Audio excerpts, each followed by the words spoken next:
ဒါနာကောင်းမှုသီလကောင်းမှုဒါနာကုသိုလ်သီလကုသိုလ်ကြီးလုပ်ပြီးတော့ပြောမနေနဲ့ဟုတ်ခါတလေမှာမလုပ်ဘူးတဲ့ကုသိုလ်လေးတွေလည်းတိုးပြီးတော့မှလှုပ်စေချင်ပါတယ်ဗျာဘလို့ကုသိုလ်လဲလို့ဆိုရင်တခါတလေကိုကစေတနာထားတော်လဲပဲကိုယ့်ရဲ့စေတနာကိုနားမလဲကြဘူး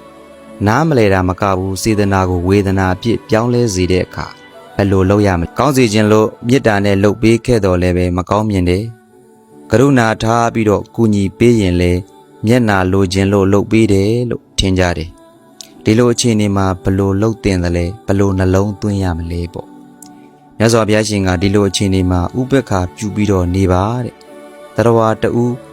တရဝါတစ်ခုကံတစ်ခုဖြစ်ပါတယ်လူတိုင်းဟာသူ့ကံနဲ့သူလာကြတာဖြစ်ပါတယ်ဥပက္ခဆိုတာဟိုဘက်ဒီဘက်ရိမ့်မသွားဘဲနဲ့တည်ငြိမ်စွာနေနိုင်တာလူရဲ့လို့ဖြစ်လာရင်ကောင်းတဲ့လူမကောင်းတဲ့လူကောင်းတဲ့လောကဓာတ်မကောင်းတဲ့လောကဓာတ်အနေနဲ့ကြုံရတွေ့ရဆုံးရတာဒါဟာဓမ္မတာပါပဲကောင်းတဲ့ဆိုးတဲ့ဘယ်လိုလောကဓာတ်မျိုးနဲ့ပဲကြုံလာတည်ငြိမ်စွာဖြတ်တန်းပြီးတော့နေနိုင်တာဟာဥပက္ခပါရမီကုသိုလ်ပဲဖြစ်ပါတယ်ဒီဥပက္ခပါရမီကိုလည်းတိုးပြီးတော့မှလှုပ်စေချင်ပါတယ်ဗျာဘုံဘုံရဲ့ဘဝမှာတော့ဘယ်လိုလူမျိုးတွေနဲ့ပဲတွေ့ဘယ်လိုလောကဓာတ်မျိုးနဲ့ပဲတွေ့ဘုံဘုံအမြဲတမ်းတရားပွဲတိုင်းမေတ္တာပို့တယ်လို့ပဲငါ့ကိုချစ်တဲ့မုန်းတဲ့သူတွေကိုရောစိတ်ရောချမ်းမြေပါစေဒီလိုပဲမေတ္တာပို့လိုက်ပါတယ်ငါ့ကိုချစ်တာပဲဖြစ်ဖြစ်မုန်းတာပဲဖြစ်ဖြစ်အားလုံးနှလုံးစိတ်ဝမ်းအေးချမ်းနိုင်ကြပါစေများ